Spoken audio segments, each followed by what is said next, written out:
Liftoff will start in T-minus 10 seconds.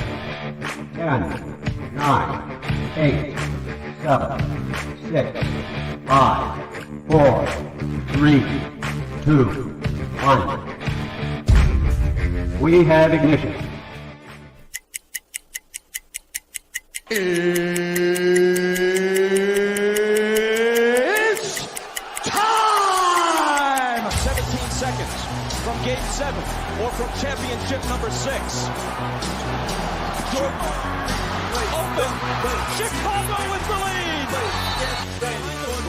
Harper got a piece of it. It comes off. The Chicago Bulls have won their 6th NBA championship. Tying run at second, 2 out. Palmero over the head of Jenks. Uribe charges, throws, out! And the White Sox have won the World Series. To the far side around the 8-yard line to Hester. Under it and to the middle with the 15 to the 20. Breaks free to the 25 to the 30 to the outside. 40 midfield. 40 30 to the coast. 20 15 Hester 5. Oh! Touchdown!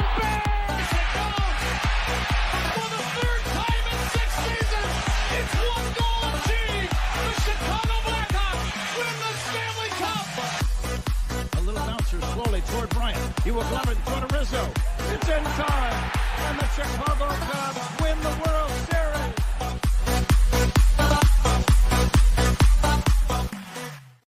What up, what up, what up? Welcome to Shawn and Maya in the morning on this Hump Day edition. I'm your boy, the SuperBack, Shawn Sierra. Thanks for tuning in.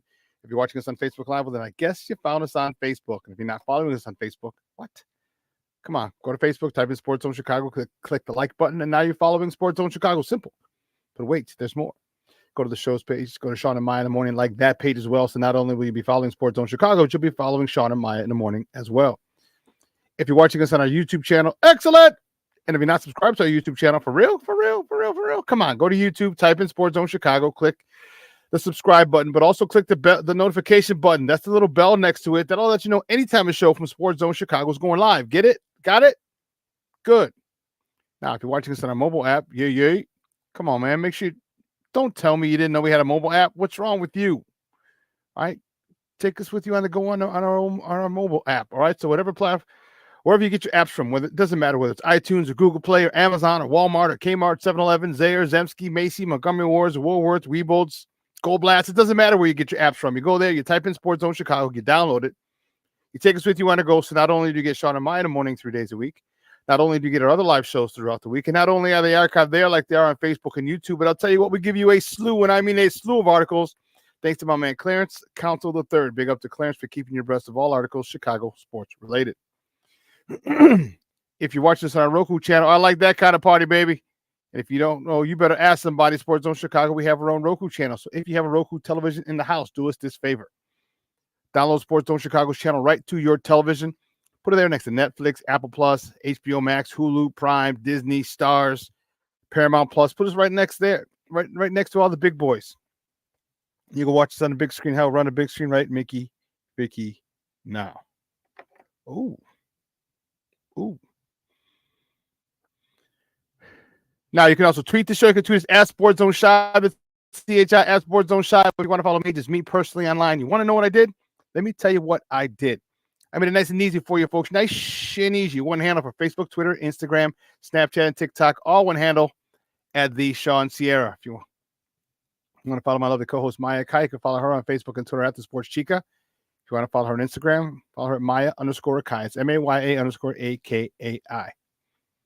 Man, we got a great show, but I need you to get interactive. So whatever platform you're watching us on, whether it's Facebook, YouTube, or a mobile app, leave a question or comment on that platform.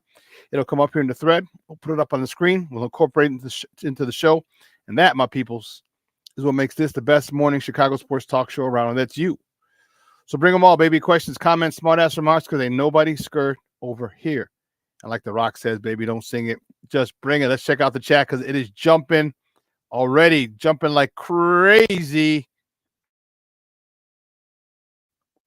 Let's see. My man, Junior Armando Emeterio. Lara. Junior's in the house. He says, good morning, all. What's up, Papa? Thank you for tuning in. I appreciate it. Rashad Wall said, what's up? On a hump day, sports owners. Cornelia Squall said, what up? Sports owners, Lavette Lee. Hop saying she's saying happy hump day, y'all. I like it. I like it a lot. Mr. Shorty's in the house. Good morning, Mr. Shorty. That's what I'm talking about. Listen, I don't know a lot about a lot, but I do know this. More of the usual suspects will chime in as the show goes on. That, my peoples, I can promise you. As I say that, who checks in? Black Diamond's in the house. Good morning, buddy. How are you, man? Thanks for tuning in. I appreciate it. We got some basketball. Mr. Shorty, thank you very much. He says, top of the morning, Shawn. Top of the morning and the best of the rest of the day to you, sir. If in case you didn't know how that Irish greeting went. Oh, man, we got a great show at 10 o'clock. My man, Coach T, is going to join us. And we're going to talk a lot of Bears football. I'm excited. We had a good conversation on Monday. We're going to talk about the Bears a little more in depth with Coach T. They're already out in London. Ryan Poles has addressed the media already. We're going to talk about that breaking news. He's told us what to expect from them and who's going to be playing, who's not going to be playing. I mean, we got some news on someone who's not going to be playing. A defensive star will not be playing in London. So kind of a bummer, but hey, what are you going to do? It is a rough sport. It is a violent sport. Whoever coined the phrase football is a contact sport was greatly incorrect. They are wrong big time. Football is not a contact sport. Basketball is a contact sport. All right, football is a collision sport. Big difference. Big difference. And due to the fact that it's a collision sport, there's going to be attrition. There are going to be guys who get hurt just because of the nature of the game, maybe the way that some people play. So you got to have the next man up, next man ready, and I think the Bears are in a good spot with their depth, especially regarding this particular person. No one can replace him, but they're in a good position. So 10 o'clock, Coach T is going to join us. Man, I'm fired up. It's going to be good, man. If you know anything about Coach T is one of those guys that I love talking to. He's a football guy. And we're going to get into the schematics and a lot about what Shane Waldron's doing, what Caleb's doing. Yeah, good stuff. So make sure you tune in at the top of the hour at 10 o'clock. 10 o'clock Central Time. I don't know where you guys are watching from, but 10 o'clock Central Time, 11 Eastern. Coach T is going to join your boy, and we're going to talk Bears. But anyway, guys, you know how we do. Let's get right to it. That's not why we got to play games. Let's get right to it. You know how we do the first segment of every show. It's called Top of the Morning. It won't come just when you want it.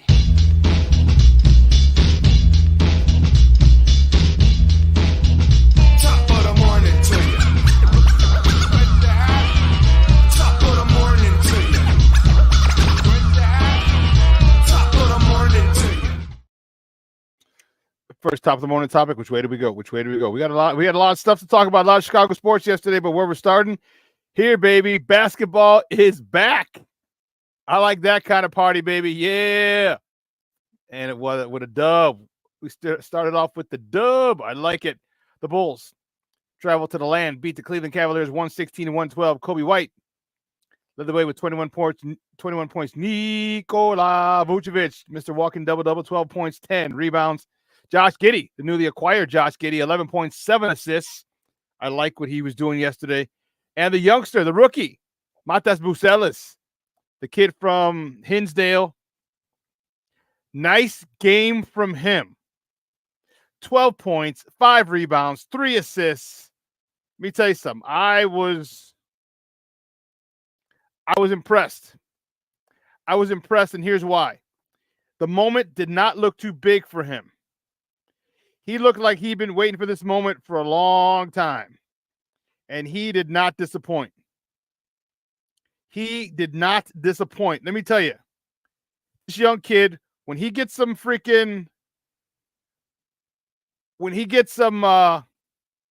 meat on his bones, watch out. Watch out. If you saw that game yesterday, there was one point where he was going to the hole. He was about to flush it, and he just lost control. And I was like, oh, snap. He's going to flush that sucker. And then there was another point. They got a break a steal. They tossed it up to him. He cocked it back and rocked that rim. And was he 19 years old? This kid is good. This kid is good. Just need to get some meat on his bones. And let me tell you, this kid, he could be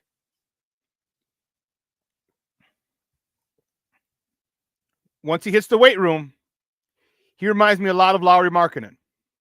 Although a little more athletic Lauri Markkanen when Lauri came in the league. Remember how good Lauri was. And then every year you saw him getting bigger and stronger. He kept getting hurt. And that was the issue. That was the issue with Lauri Markkanen here. He got hurt.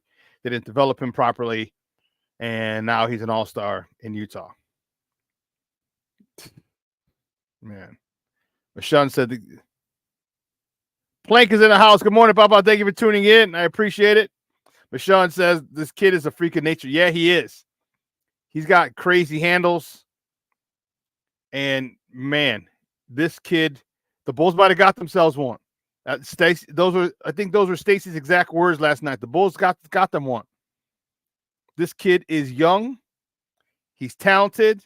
He's got a little bit of edge, got a little moxie, a little attitude toward him. And I like it.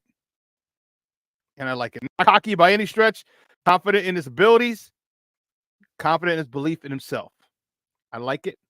I like it a lot. The next top of the morning topic, speaking of Lauri Markkanen, he was in the house yesterday as the Blackhawks opened up their season with a 5-2 loss in the inaugural game for the Utah Hockey Club. What?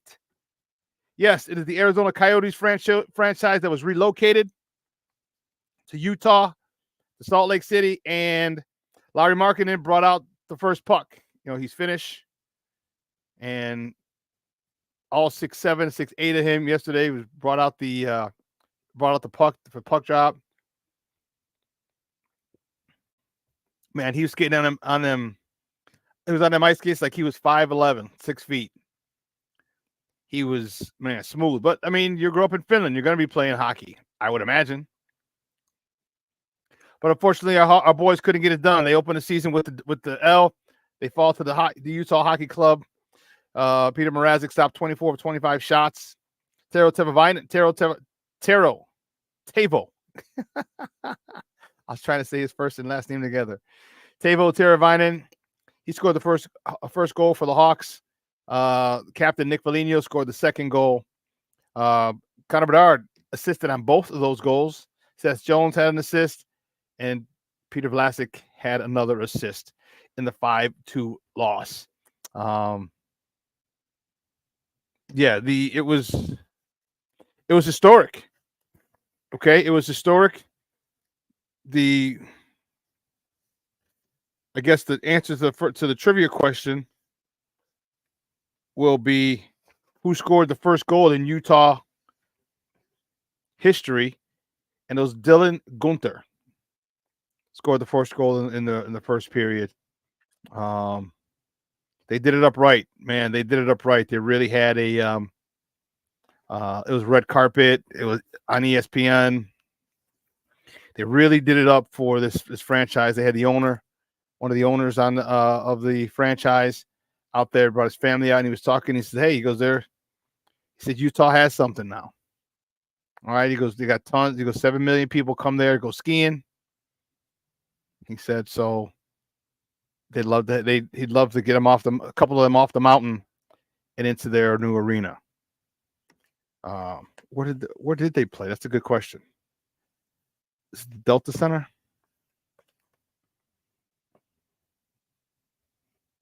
Yeah, I think it's no, they're in Salt Lake. Yes. They did play in the Delta Center. Yeah. So it was great to see. Unfortunately, our boys could not come out with the dub. That was unfortunate. Yeah. See who else we got in here. Anyone new check in? Blank. It looks like someone might have.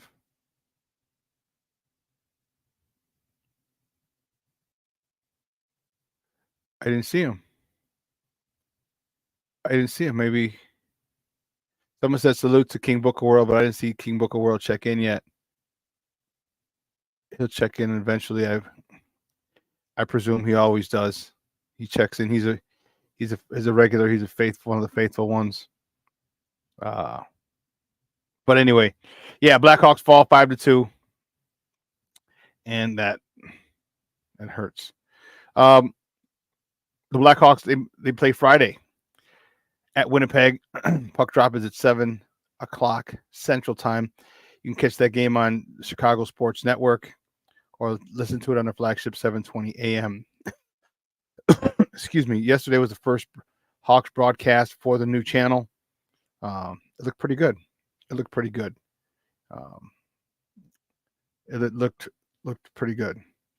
So I was somewhat impressed with the way they handled that.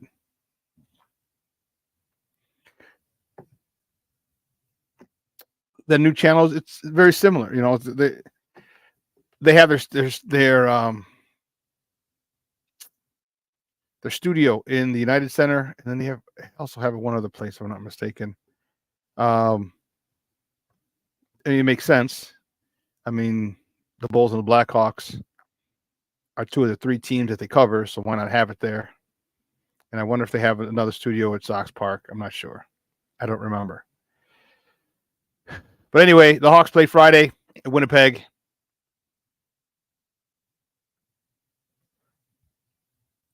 Great news. Great news. This happened quick, fast, in a hurry. Don't worry, Flavor Vision ain't blurry.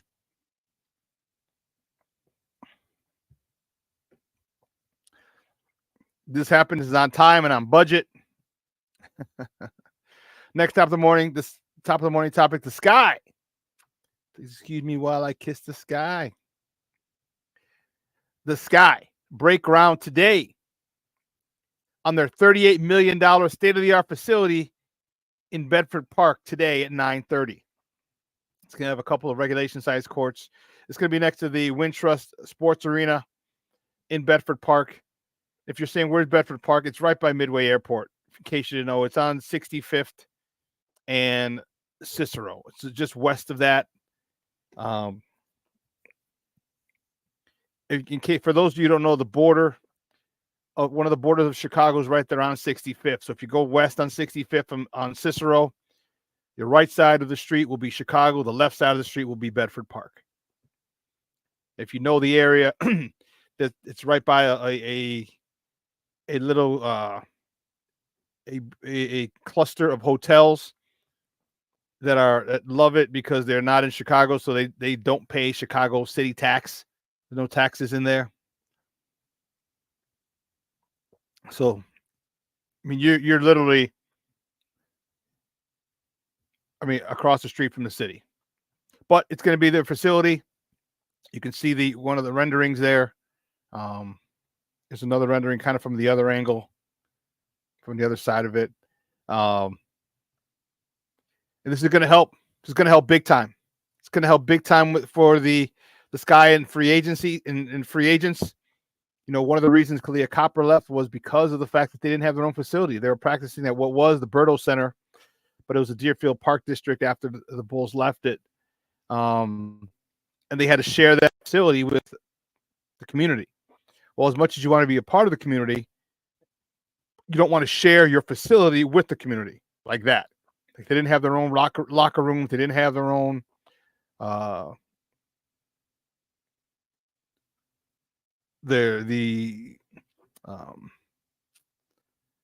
the medical center, but the training room.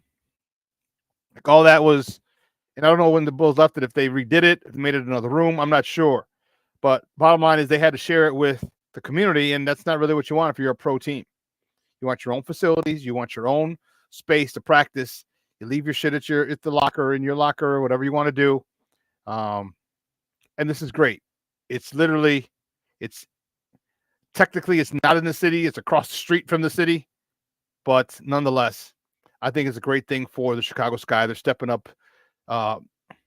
Look, we're the third largest market in the country, and we didn't have a facility for these girls. All right, the New York Liberty had one. Phoenix had one.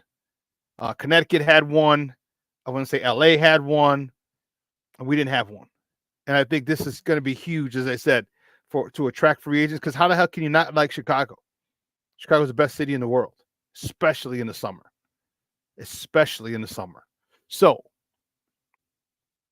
it's going to be a destination spot with Angel Reese, Kennedy Carter, Camila Cardoso.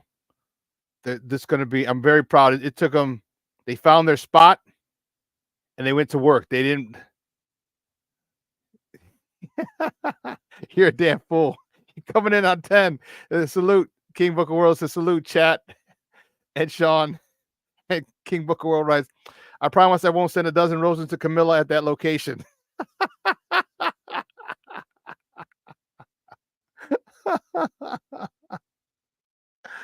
Oh man, that's funny. So when it breaks on the news on social media, roses have been sent every week to this facility for Camila Cardoso from a secret admirer. We'll know who it is. Oh man, that's hilarious. That's hilarious, King Booker World. Oh man, that's awesome. Well, listen, let's take a quick break. We got a couple more top of the morning topics. Let's take a quick break. And on the other side of the break, we'll finish up with top of the morning topics and talk a little baseball. We got some baseball action that we're going to mention in top of the morning topics. We want to talk some great games yesterday and great games today. So don't go anywhere, folks.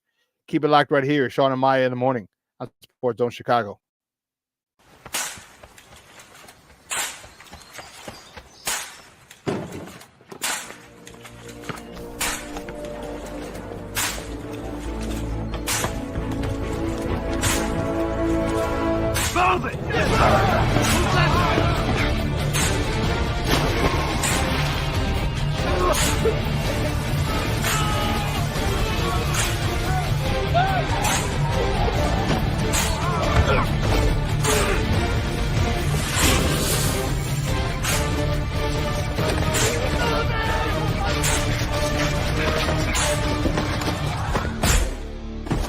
Many will hear the calling. Few will earn the title. United States Marine. The few, the proud, the Marines. Hey, it's your boy, the SuperBack, Shawn Sierra, and be sure to follow Sports Zone Chicago on all social media platforms, on Facebook, Instagram, and our Roku channel. You can find us at Sports Zone Chicago, and on Twitter, we are at Sports Zone Shy. Also, be sure to download our mobile app so you can take Sports Zone Chicago with you on the go.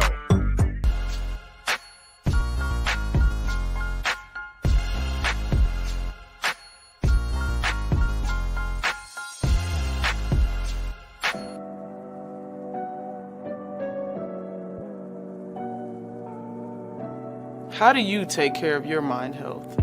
For my mental health, I meditate in the mornings. I have my dogs. They're the best. I just find ways that help me just relax. Finding things that make me happy, like being close to my family. I meditate a lot and read books. I have hobbies outside of the game. I'm able to switch off. I'm able to turn my brain off from the game of basketball. Your mind health matters. Your mind health matters. We are looking for a few heroes, mentors, trailblazers, innovators, a passion to change lives, spark curiosity, open hearts, and awaken minds, help students answer the question, who am I? This could be your calling, but this is no job. It's the journey of a lifetime. Be a hero. Be a teacher. mental health and learning disorders don't discriminate. 17 million children and adolescents in the United States live with disorders like anxiety, depression, ADHD, and dyslexia. Less than half get the help they need to thrive. Help the Child Mind Institute change these children's lives. Visit childmind.org.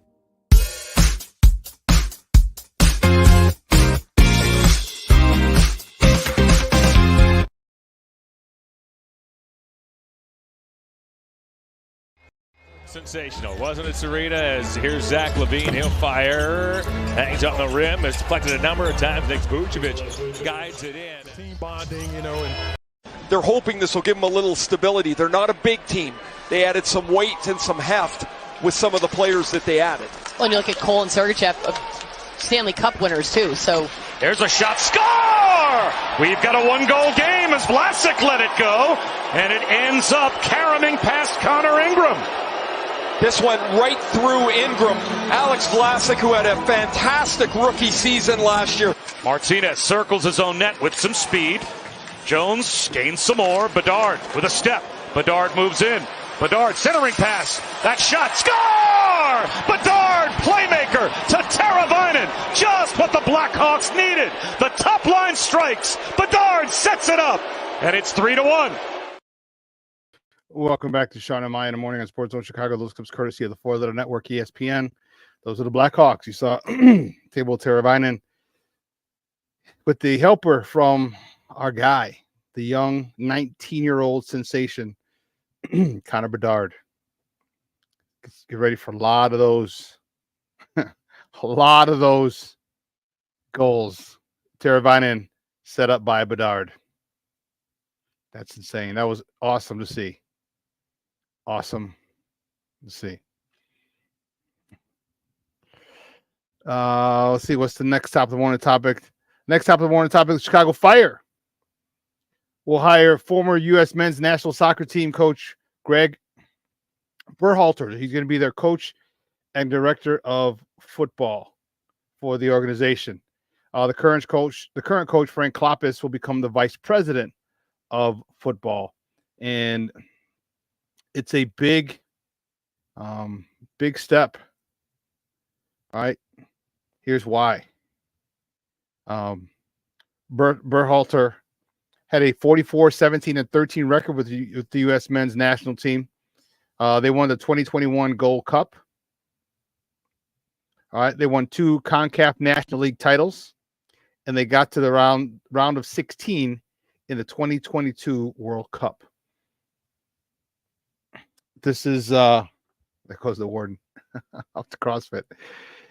This is a guy with a resume and a very accomplished and respected coach in the soccer world. And they got a guy with experience. Crazy. Maybe our baseball team on the South Side could learn something from this type of hire. But they went from Frank Kloppis to Greg Berhalter. Okay, good stuff on the part of the Chicago Fire. I know soccer's not a big thing here, and it's kind of a niche community. Okay, but still, it is still a team that people here in Chicago root for, and with names that they're bringing in, with a new head coach, Greg Berhalter, it's worthy of making mention about.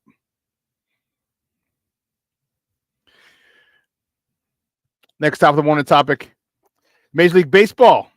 All 4 series will be in action tonight. In the divisional series, both series in the American League, both series in the National League will be in action tonight. Had some good games last night. Wow. In last night's game, I don't know if you watched it. Lord have mercy. Was that awesome or what? In the National NLDS, San Diego beat the Dodgers. They're in San Diego. They beat them 6-5. They put up a 6th spot in the 5th, I want to say, to go up 6-1. And in the next inning, the Dodgers came back with a grand slam to bring it to 6-5, and that's how it stayed. Walker Buehler gave up the 6 runs, and he was pissed. And then all of a sudden, he went back out there after they hit the grand slam, and it was a different world. This is why you got to be patient. Well, you got to be patient. But the Padres got the dub in San Diego. They're looking to close out the series today. It's a best of 5, so 1st to 3. So San Diego going to have they're in San Diego again. That's why getting home court splitting those first 2 was huge, and the Padres lead it, and they go in tonight. I wonder who's pitching for them tonight. Let me see, because I wonder if it's Dylan Cease. I wonder if it's Dylan Cease, because man, that would be crazy if Dylan Cease. Oh, you know what? It's not even in the paper today because of the fact that it was so late. It got started. Let me check. See who's on the probables for tonight, because I definitely want to see who's pitching for. Yeah.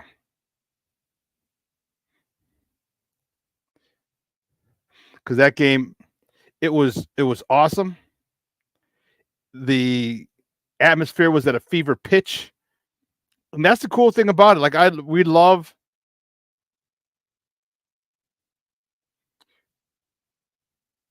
It is tonight. LA's TBA. They don't know who's pitching for the Dodgers, but if you saw, Michael Kopech was in. Former White Sox was in yesterday. He had a nice outing. Let me double check and see what he did. I remember he didn't give up much. Yeah. 5, 6. Yeah, so he was in. He pitched the 8th inning. A clean inning. 1 inning, no hits, no runs, no walks, 2 punch outs in that inning. Michael Kopech. This is the guy that we had a lot of problems here. Had personal problems, had developmental problems, had Tommy John problems. All right. He threw 19 pitches in that inning. 14 of them were strikes. Yeah, 14 of them were strikes. So today, again, undecided for the Dodgers. That's a TBA. To be announced later. Going up against Dylan Cease. Whew.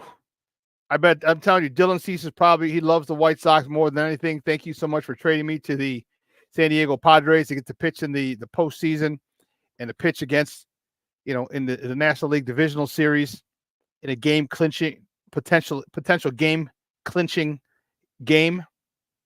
This is what pitchers want. This is the moment that if you're starting pitcher, you want to be able to get the ball. You want to be on the bump for the game clinching game. The series clinching game, not game clinching. It's the series clinching game. You want to be on the bump. You want that ball. You want to be able to dominate. And Dylan Cease, I know he's got a 13.5 ERA just for the playoffs. But that's because he only pitched 3 1/3. Probably got rocked the last time. But that's okay. That's okay. Big time, big time, big time. And the other game that's happening, the Mets. That happened last night. The Mets beat the Phillies 7-2. New York now leads that series 2-1. Postseason is just exciting. The postseason is just exciting. And here's the crazy part is that we, Cub fans, the Sox fans, we were in the postseason a couple of years ago in 21. And look how far we've fallen. That's for starters. But nonetheless. We understand how exciting it is. The pressure that mounts with every pitch. The things I talked about on Monday. Cub fans, you remember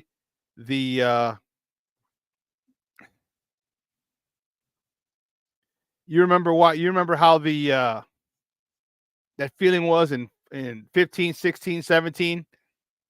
All right. You remember it all too well. I know it's 8 years ago. 8 6, 7, 8 years ago, but you remember. That was crazy. King Booker World asks, why is the Bears press conference so early? Because they're all in London. They're 6 hours ahead, 7 hours ahead of us over there. He said, never mind, I remember. That's why. That's why. But yeah, today's games are going to be fun. They're going to be fun. I'm looking forward to those. Those matchups are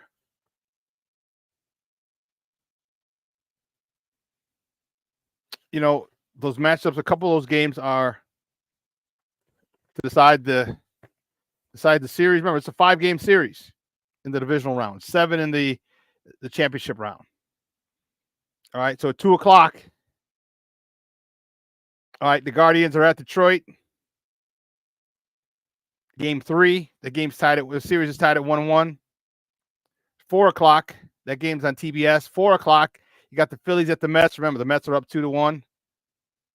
That's on Fox Sports 1.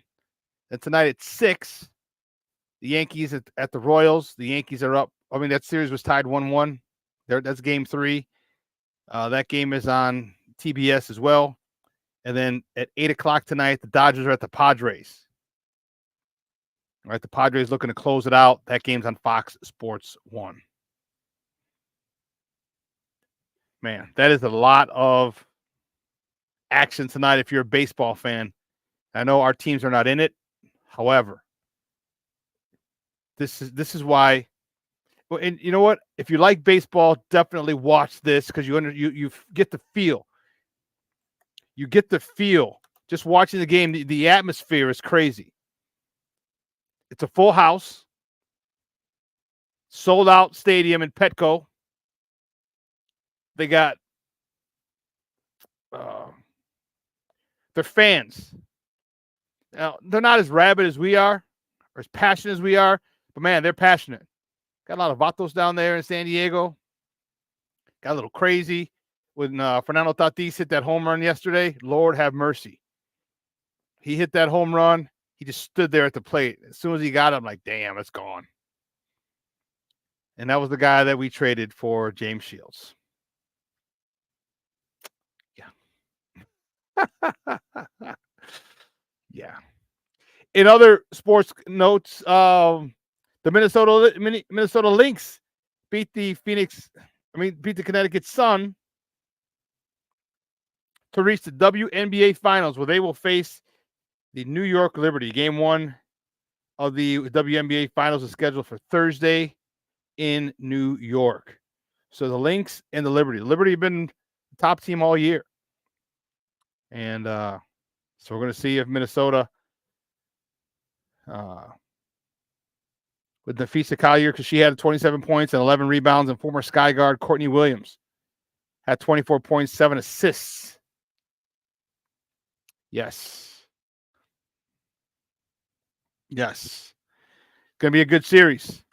Good series. And hopefully our Chicago Sky will be back in making deep playoff runs as well.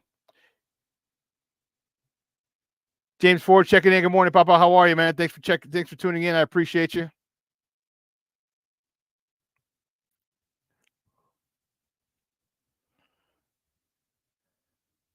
So with tonight's games, there's also a college football game tonight. Like what? Yes, there's also a college football game tonight. 6:30 on ESPN2, New Mexico State at Jacksonville State. Now, I know it's not Power 5, but you like football, you like college football, you're getting your fix early on Wednesday, Thursday, Friday, and Saturday.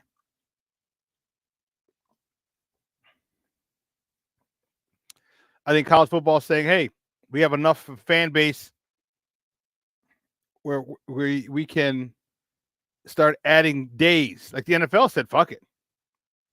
NFL owns Sunday, Monday, Thursday. NFL has some games on Saturday and later in the season. They're like, you know what? Try and stop us. Try and stop us. Thanksgiving, yeah, that's ours. Christmas, NBA, we got a triple header. So I think college football is trying to do the same thing. Like, hey, you got teams, you have fan bases, and there's a lot more. I shouldn't say a lot more. There's a huge following of college football. And it could be your school, it could just be college football in general, but there's a huge following, and it's easy to see why they decided to do that. Easy to see. And plus, it gives us some football action in the middle of the week. I mean, you talk about games. Man, we got games, Papa. We got games. All right, tonight, just look at on the air TV. We got the 4 baseball games starting in the afternoon. NBA basketball, the preseason is going on. Rockets at Thunder, 7 o'clock on the NBA Network. 9:30, Warriors at Kings. You got the college football. You got hockey on TNT at 6:30 and 9. All right, we got some games, baby. We got some games. We got a lot of sports. A lot of sports. And man, Saturday, Bulls, Blackhawks, the Red Stars. Wow. It's a good time. It's a good time. Yeah, you're right, King Booker World. The NFL had games on Friday this year. The Brazil game. Yep. They don't give a damn. You don't give a damn. I don't give a what? You don't give a damn. I don't give a what? It's a shorty about the locals forever, Holmes. What's up, Holmes?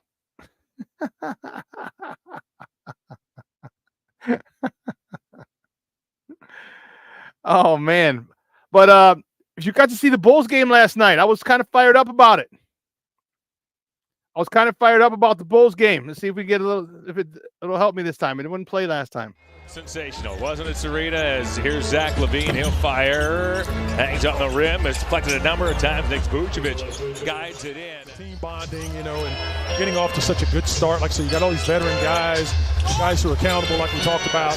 It's just going to pay dividends. I think it was even better with the rebound. He'll dump it back to the Sumo. Yet Darius couldn't enjoy the Paris festivities as much as he would have liked. In Stockton, he's on a 2-way contract for a season at Duke. Zealous now, twist inside.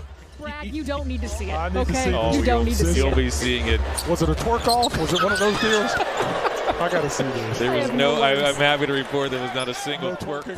Boy, wears the green shoes out here tonight as Bernard steps back. His shot is blocked as Phillips got a piece of it. Phillips dunks.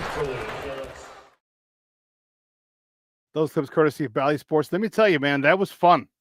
That was fun watching those youngsters run up and down the court. That was fun watching those guys play defense. That was fun. That was fun.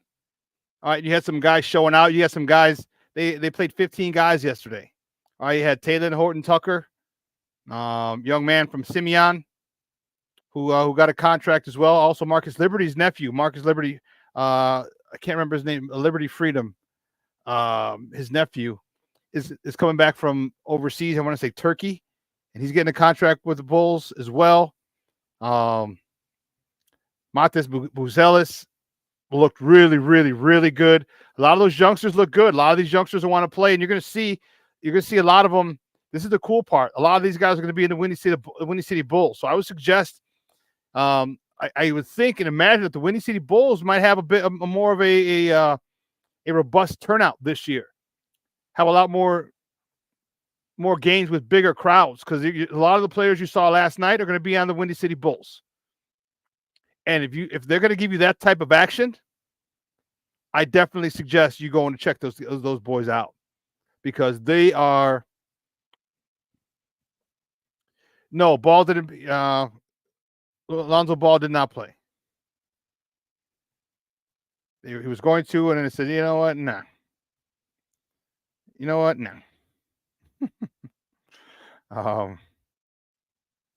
Yeah, he was a scratch, and it's understandable. Yeah, he was the DMP coach's decision. These are some of the guys. You know who I liked yesterday? Played 19 minutes. Dalen Terry, 6 points, 4 boards, 4 assists. Dalen Terry, as goofy as he was and very green as he was, and kind of like a deer in headlight, long limbs, didn't really know how to use. Man, he got stronger. You could tell he was in the weight room, and this kid can play. I remember him last year making a lot of plays defensively. His athleticism was great, but now he's bringing the ball up the court. All right, Dalen Terry. All right, Jaden Smith yesterday, 6'10", 11 points, 11 boards. You know, Julian Phillips had a nice game yesterday as well. He had 9 points, 4 boards. Hayden Horton Tucker, he had 8 and 4. Io, 10 points.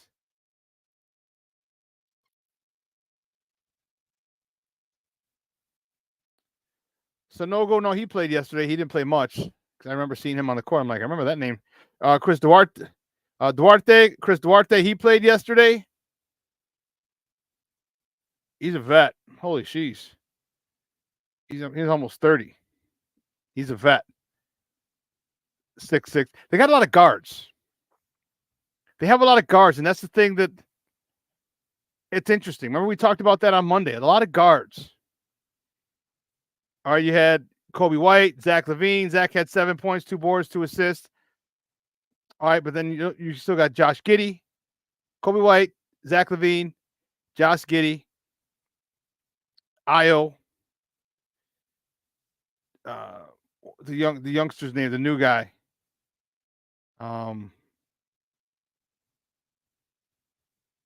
What's his name? Stewart. We got a lot. Lonzo Ball.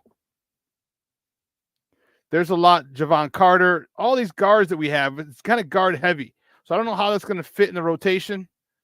All right, because you just can't have too many guards. They're not like 6'9", 6'8", 6'9". We need some more size, I want to say. But we'll see. We'll see. A big win for the Bulls last night. I was fired up. You see, that's why I'm wearing my Bulls hat today. My Chicago shirt today. And all the good teams. I got the Bears, the Bulls, the Hawks, the Sox. You know how I feel. Cuck the Fubs. To all my scrub fans. But anyway, that was a good game. Good game yesterday. The athleticism is what really, really got me excited about this team. They said those youngsters that were playing and trying to make the squad, most of them are going to be down with the Windy City Bulls. But man, that gives me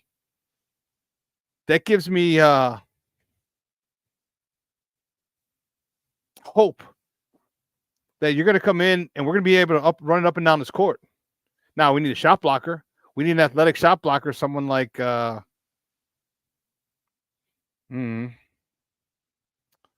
was the dude? The young Gafford. Too bad we didn't draft Gafford. Oh yeah, we did, and we traded him. So we had people, and then we get rid of them for whatever reason. I don't know. But we have a lot of talent. We have a lot of youth. We have a lot of athleticism, and that's what gets me excited a little bit about this Bulls. I'm actually probably going to head to the game. A buddy of mine's having an outing, so I'm going to head to the game in November. A game in November. Probably hit a couple of Bulls games this year. I love Bulls games. The excitement, the atmosphere is great. Remember, I told you. I know, baseball divides us, football unites, but so does basketball. Basketball unites the city as well because this is a basketball town, and we can all play basketball. Everybody can't play football, but we can all play basketball.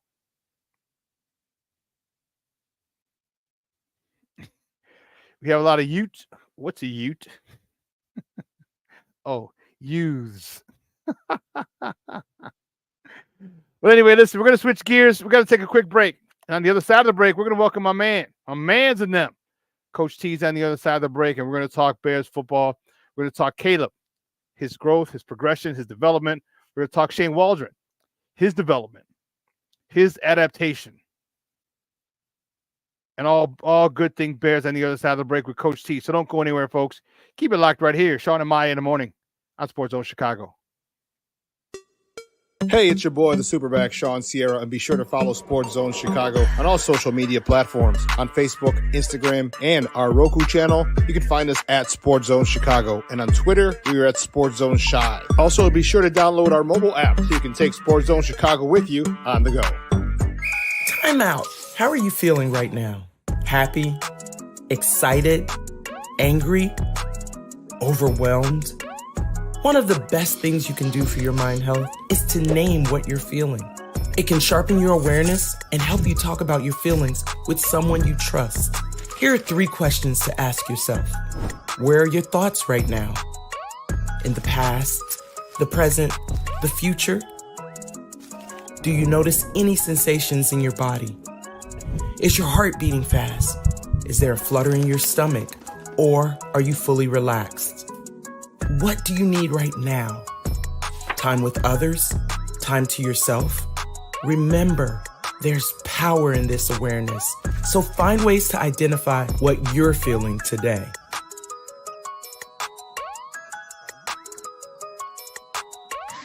Hi, guys. Hey. Hi, Megan. Hey, Jessica. Megan, you're a tramp. Brian Fitch told me you guys made out. Everybody knows. He said your breath smells like garbage. And he almost puked. He says you're the most desperate girl he knows, besides your mom. How many boyfriends does she have anyway? Lots? Your makeup makes you look like a clown. That zit is huge, zit face.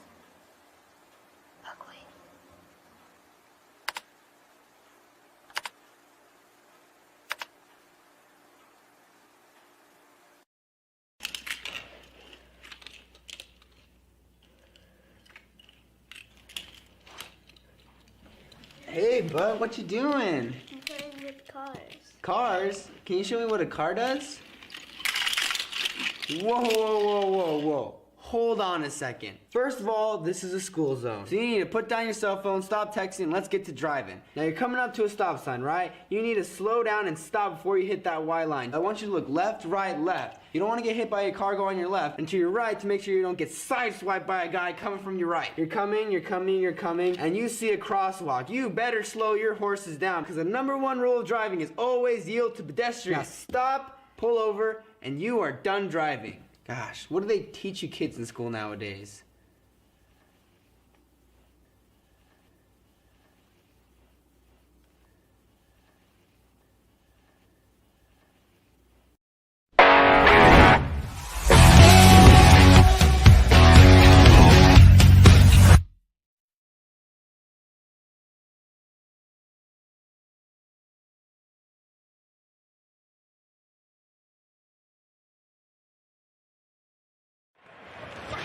Second down and 6. Williams play fake.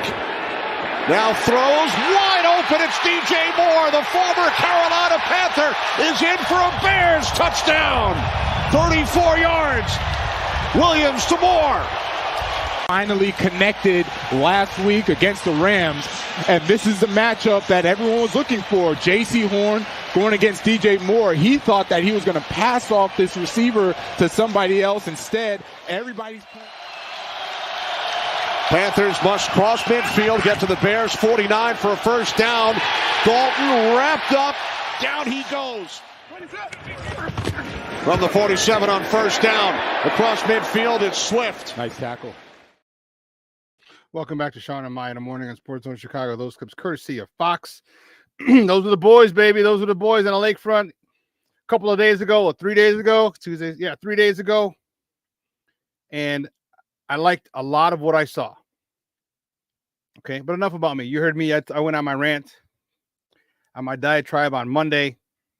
I want to bring in my first guest. I'm excited to have him on.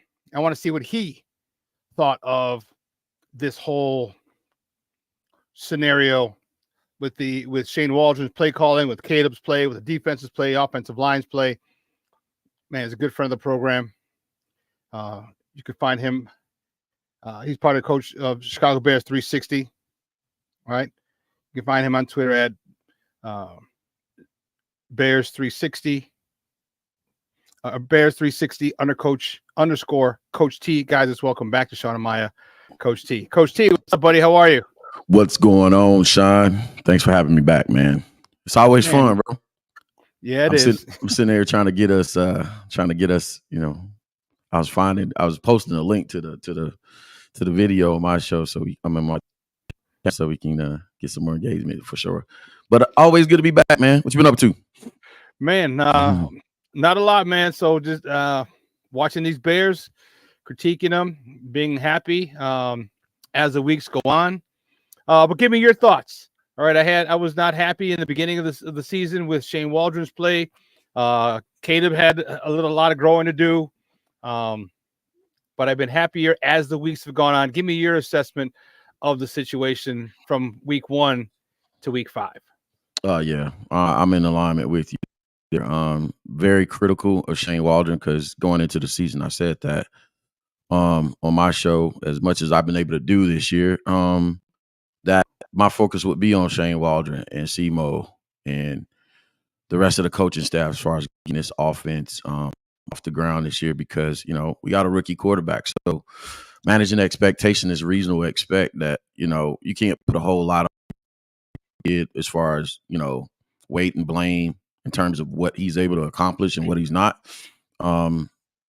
So, I mean, it's only fair. But the people that are veterans in this situation is the offensive coordinator, you know what I'm saying, the O-line coach, running game coordinator. Let's not forget that. He got promoted when everybody else got fired from last season.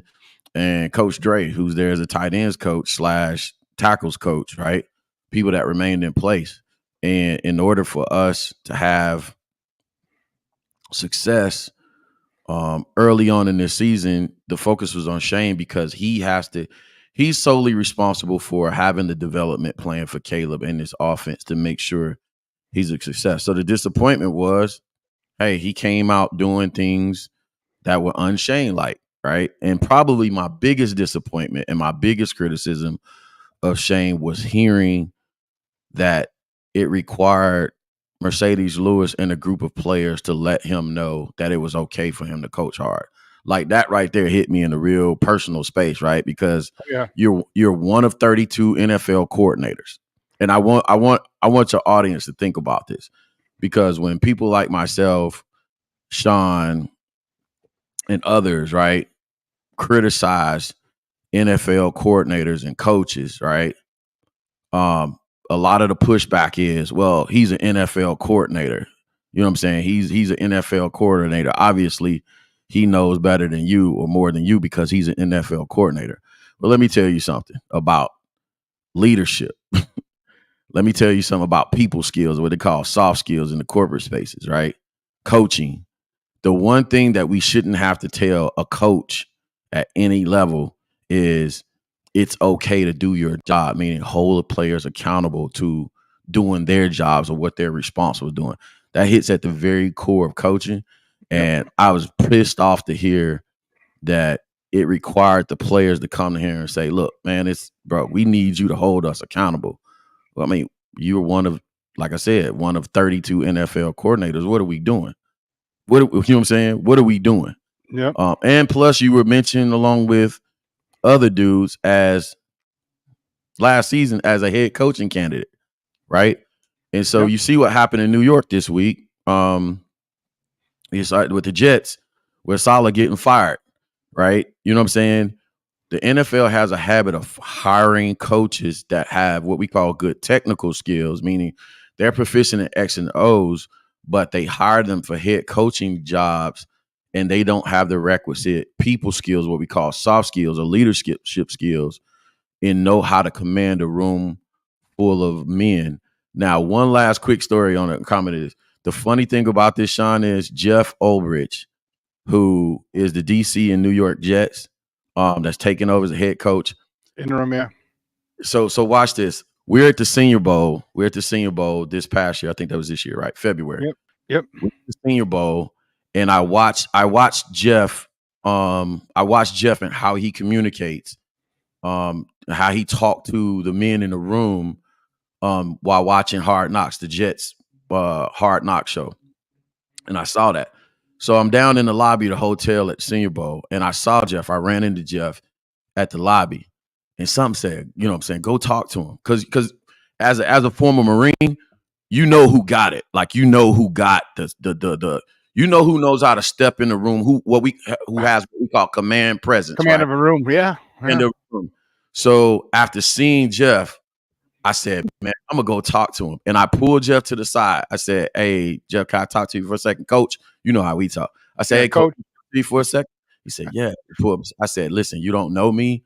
You don't know me from Adam, Coach T. I cover the Chicago Bears, but I gotta tell this to you. I gotta say this to you.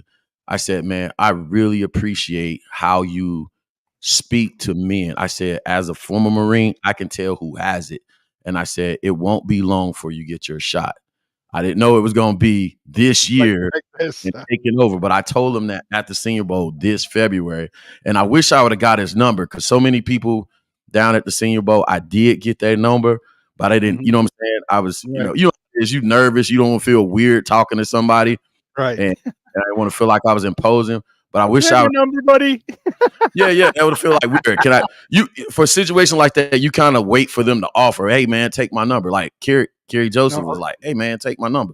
Or reach out to me anytime you want and we can talk. Exactly. You got questions, you got questions about something, coach, reach out to me, we can talk. So, I mean, he didn't offer, but I didn't ask. But I wish I would have, because I would have been like, man, I would have texted him, be like, hey, when we had that conversation, you in there, you know what I'm saying? But taking it back to Shane, you know what I'm saying? That's the difference. The difference between that's a head coaching candidate. Now watch how Jeff does. I don't know who he's going to hire to take over DC, or if he's going to remain a DC. But the dude knows how to go in there like Mike Tomlin in Pittsburgh. And when he talks, people listen. And that's the difference. That's the difference. So, yeah, man, I was disappointed with Shane. But to bring this thing full circle, I think he, in the last 2 weeks, he got the thing turned around. He's back to being Shane. And the biggest thing with Shane not being Shane, and the question I asked my audience was this: how is Shane going to resolve the conflict between playing in 11 personnel with having DJ, Keenan, and Rome on the field, and doing what he does well, 12 and 13 personnel? Yep. You can't do both. Nope. So you got to decide which direction you're going to go. Are you going to be yourself? Not unless you want DJ Moore or Rome Odunze blocking. Yeah, you can put. Yeah, I'm saying, you can put Keenan in at the tight end position, or Rome at the tight end position, and still run your offense. But if you want to be 11 personnel heavy and get all three stars on the field at the same time, then that's not what Shane was known for doing. So how is he going to reflect? How's he going to reflect? How is he going to resolve that conflict between what he's known for doing and this pressure in Chicago to get all three dudes on the field? And I think the first few weeks he struggled with that. And then the last half of who did we play prior to Carolina? Who do we beat? Whoever we beat it. I'm drawn. I'm having an old man moment. My coffee hadn't kicked in. But either way, that second half of that game, and then this total game, the total game plan for Carolina is how we need to play to win. And if we play that way, I think we, you know what I'm saying, we'll be fine. The Rams. There you go. So the second half of the Rams game, and then the full game plan for Carolina, I thought is what we need to get, you know what I'm saying, get done. And I think if he goes into it with that strategy going into the rest of the remaining games, because we play, I think I tweeted, we play the 30th, 22nd.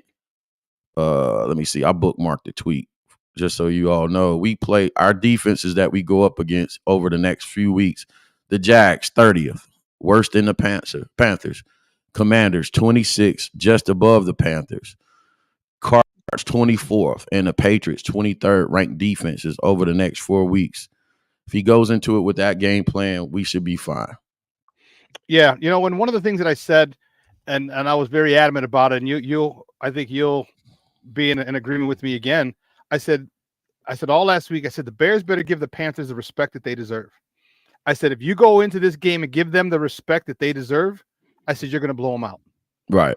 I said, and by that I mean you need to prepare for this team as if they like they're professionals. You need to prepare for this team like they are, like not like the record, like you would prepare. Because at this point, it's not about at this point of the season, it's not about them. It's about us. How well are you preparing? How well are you watching film? How well are you practicing? How hard are you practicing in practice? How many questions are you asking during film? How many of these things are you doing that you would do in a regular game with a team that you're not much more superior than? How much are those things are you doing with a team that you're far superior than? Because if you keep that same work ethic and you keep that same respect that they're professionals too. You got multimillionaires over there too. You got all pros over there too. You got Pro Bowlers over there too. But if you give them the same respect, the talent level from our team to their team is vastly different. Ours is much greater. And I was a little worried when they went down in their second series and scored. But man, I was really, really impressed that after they scored, we went down and scored, and we went on to score 30 points, 30 unanswered points, if I'm not mistaken. Talk to me about the development of Shane Waldron, because he goes. We had some problems the first game. Caleb throws 52 times down in Indy. All right, he dials it back a little bit, and now you're seeing a lot more distribution of the ball from Caleb. The tight ends are being incorporated big time, especially Cole Kmet. Talk to me about that and how important that is to Caleb's development. Yeah, so me and you were having some kind of dialogue back and forth on Twitter about, you know what I'm saying? I know people extra sensitive about it, about the topic, but we were talking about Jaden Daniels' development, what Cliff Kingsbury's doing in Washington, kind of compared to Shane, right? And, you know, as I look at the tape, right, you know, I kind of try to do my thing on my channel, extinguishing the conversation about, you know, it being a college offense that they're running in Washington. It's not. It's a simplified, intuitive offense is what they're running there, right? And Cliff built that offense off of the run concepts. Like their run concepts in Washington are already at 303 level. I mean, he's running counter, he's running bash, he's running duo. I seen him even run a counter blocking scheme, a GT counter blocking scheme with the guard and tackle. And instead of actually running the running back behind it and going with the pull, he ran bash in the backfield the opposite way. Like he said, ignore the blocking scheme. We're just going to run a lead bash the opposite way. I was like, holy shit, that's next level. I'm still in that. We might put that in this week. You know what I'm saying? Like it's at 303 level already. And what he's doing off of the running game is just asking Jaden to make simple throws off the running game. So say we just talked about GT counter. So if I go GT counter and it's working, then I'll go fake GT counter, quick pass out to the flats. And he's only doing it 20, 25 times a game, but it's so efficient that it's getting them the numbers. As opposed to what Shane was doing the first few weeks. Shane was just lining up and he was running some run plays and running some pass plays and saying, I hope we win. Like it wasn't orchestrated. It wasn't a script. He wasn't telling a story. He wasn't setting things up. So that's how you get yourself in a situation where you have 52 throws, right? Versus, you know what I'm saying? It's not balanced. It's 52 throws. There has to be, and y'all hear Eberflus say this all the time. We have to marry the run game with the pass game. But that's what that is. If I go counter, then I go fake counter and some pass off the counter, not just putting us in 3rd and 8, 3rd and 9, and saying wide receivers win versus their defensive coverage, and Caleb make a great throw every play. Yeah, but that all has to do with the run game. That has to do if you don't run the ball, you're not going. And that was part of the issue. What do you think changed in the last couple of weeks? Because if you don't run the ball, if you don't establish the run, I know this is old as dirt, as old as football, but if you don't establish the run, all the play action, all the counters, all the stuff off of that, the bootlegs, that doesn't work because no one respects the run. And you and I both know the term. You have to earn the right to rush the passer, right? And you got to make those guys consider everything is a run. Yeah. Talk to me about what do you think? What has Shane Waldron done different to incorporate to make this running game a lot more formidable.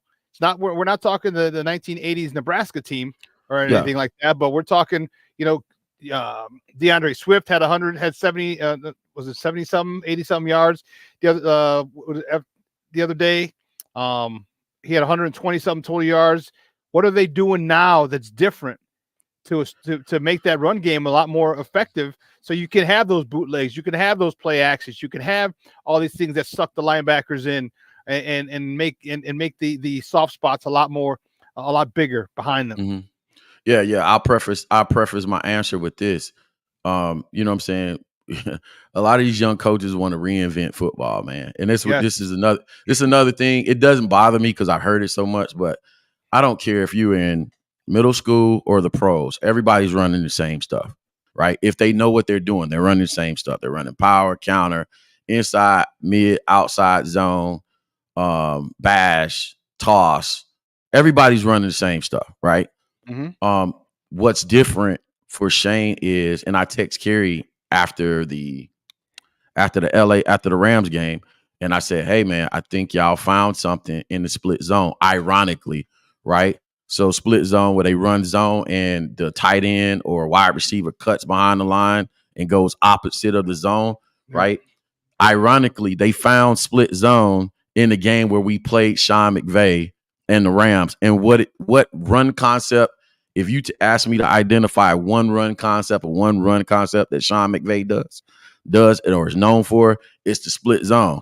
So they probably looked across sidelines like, oh man, my mentor, let me, you know what I'm saying? Let me, oh yeah, I forgot about that run concept. Let me run split zone. So the second half, matter of fact, the big DJ run, not the big Swift run in the Rams game was a split zone. You see Cole Kmet, I believe it was, go across the back of the formation. And then, you know what I'm saying? Now it creates lanes. It creates lanes in the middle of the cutback lane for the running back to cut off of. But what I like about the split zone concept is that tight end cutting behind the formation. Again, it's one formation, one concept, but 1,000 different concepts. You know what I'm saying? Caleb can give that ball, or that tight end can go in, release into the flats, so you can fake that and throw it to the flats. A simple pass. You don't require a big read. You know what I'm saying? You can run multiple flood concepts off of that. So there's a million things you can do out of that one look that gives you an identity. So, you know, when I hit Kerry, I was like, hey, I think you found something. The emphasis is there is, bro, if that's what's working for you, and that's what I believe you have to do as an offensive football team. Don't come out there and be like, hey, man, yeah, I got a quarterback with a dynamic arm and we just going to sling all over the field. You got to come out there and say, what do we do well up front? Is it bash? Is it counter? Is it power?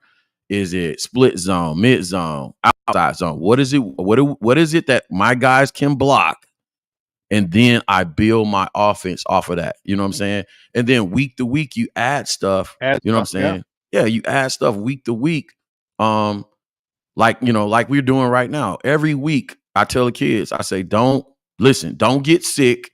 Don't come up, don't hang out with your girlfriend. Because if you miss practice and I install something and you're not here, you're not going to play, because we add stuff week to week. So that's what they should be doing week to week, evolving this offense into what it's going to be by week 17 and 18. That's how you build your library. That's how you build your playbook as you go. We call it progressive overload or progressive upload.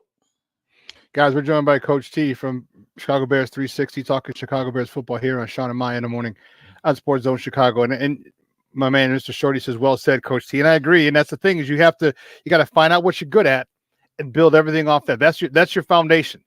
Yeah. If you're an outside zone team, an inside zone team, if you're, you know what I mean, whatever you, and it's best to base it off the run.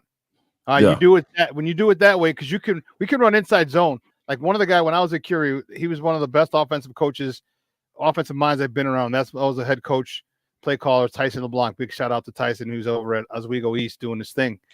Man, we every single formation, he'd add different formations, different bunches, different packages, different personnel groups. Every single one we could run inside zone out of. Every single one. We have motion, we have jet sweep, we have shifts. Everybody switch to one side. This guy come back, blah blah. All this salad dressing, and here we run inside zone right up the gut. And that's the one thing. And then he built a whole bunch of stuff off of those shifts, shift, trade, motion, and after all those things, then here comes a guy in a flat. Here comes a guy. Here comes a tight end pop. Here comes that corner. All right, when the safety comes down, here comes that corner route. And he built a whole bunch of different things. We would, like you said, we'd add stuff every week. We'd add stuff, and by the time we got to week 6 or 7, defensive coordinators, man, they have a fit.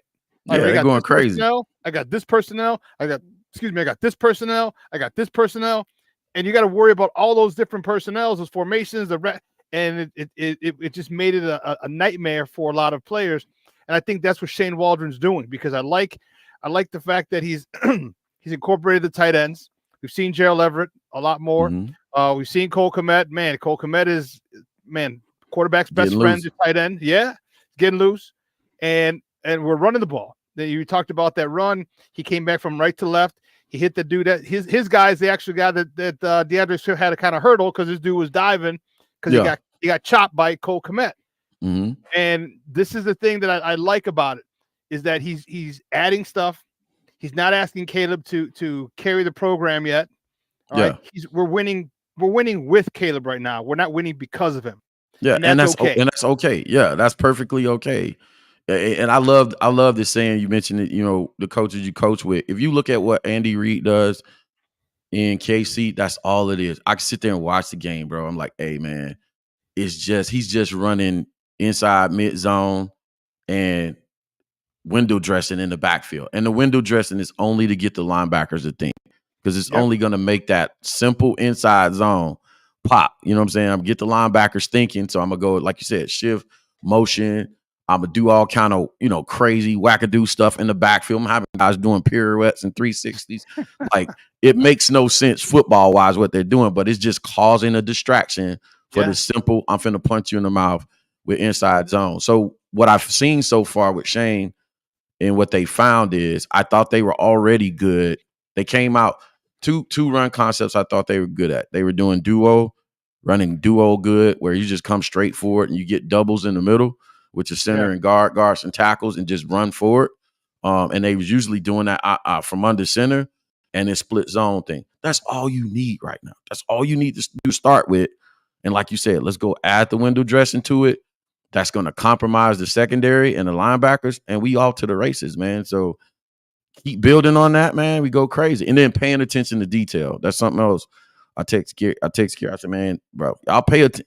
If the guys will focus on paying attention to the details, and what I mean, hand placement and all that other stuff, you know what I'm saying, running routes, crisp, and getting to their landmarks and all that other stuff, this offense could take off, man. And it's okay for us to not win because of Caleb right now. You know what I'm saying? Like, rely on the offense and the weapons, and then let the kid just go enjoy the game. Like, let's not overwhelm them.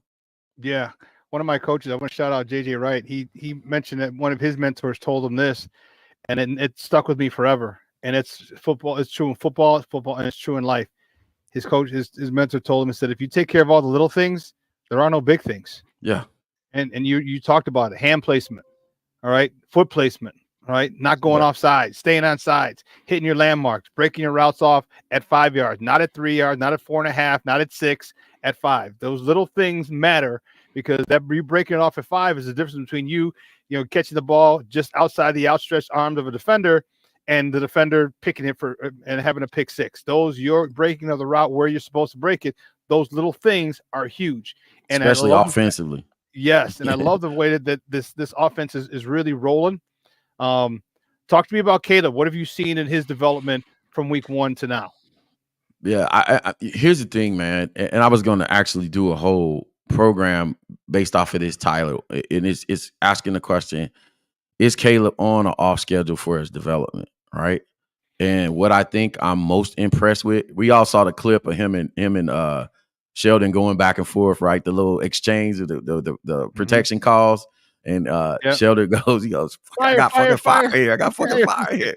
I thought that was funny, bro. I thought that was funny, but that's the key right there. That's the thing that I'm most impressed with, that even if they're not, because what I think was going on right there was Caleb called something, and Sheldon was like, "No, bro, that ain't it." You know what I'm saying? Yeah. We got too much heat in the middle coming up. Yeah. I got too much heat up in the middle. We can't go to that.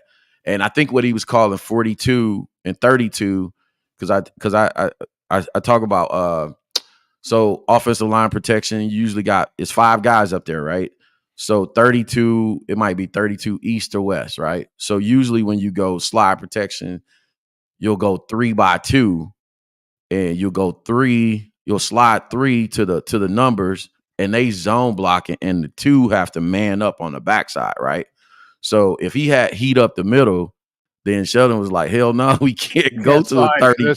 Yeah, we can't slide right now. I got heat up the middle right now. But what I'm impressed about is he's at least having the conversation, right? And they're putting it on him right now, and he's handling it.